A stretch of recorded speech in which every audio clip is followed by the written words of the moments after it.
چی لازم؟ آمدی که به حال من خندی؟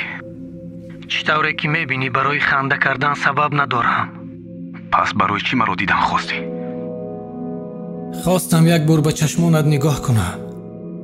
امیدوارم که وجدانت عذاب میدهد. اینجا کی از وجدان گپ میزند؟ چی گفتی؟ هیچ. گویی که چی گفتن میخواستی. تو حیاتی مرا برباد دادی. تمامی داراییم از دست رفت. همه‌اش با عیبی تو شد. گوش کنید، در اینجا انسانی پاک پیدا شده است، مثل کودک صاف و بیگناه. اگر گناه نمی داشتی حالا در اینجا نمی نشستی.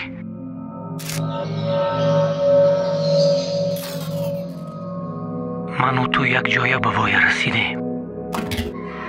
یک جای آرزوی زندگی خوب رو میکردی. تو در همه کار به من کمک میکردی.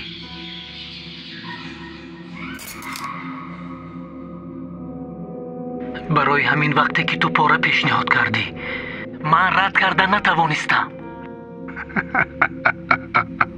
تو مرا مجبور ساختی.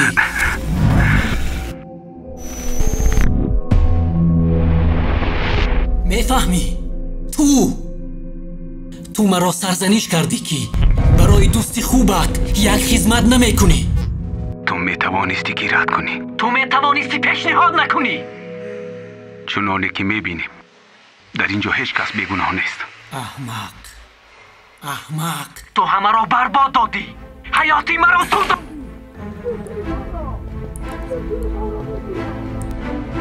ایستا، حالا گپی من تمام نشده است. حالا من میخواهم حسابم را.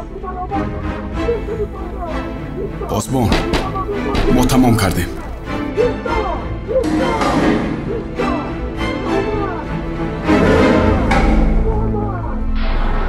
نامرد! آرام! نامرد! فرخ جان! داده! محبوس! به پیش نگاه کن! بچه! به پیش! فرخ جان! داده جان! در رخ شو!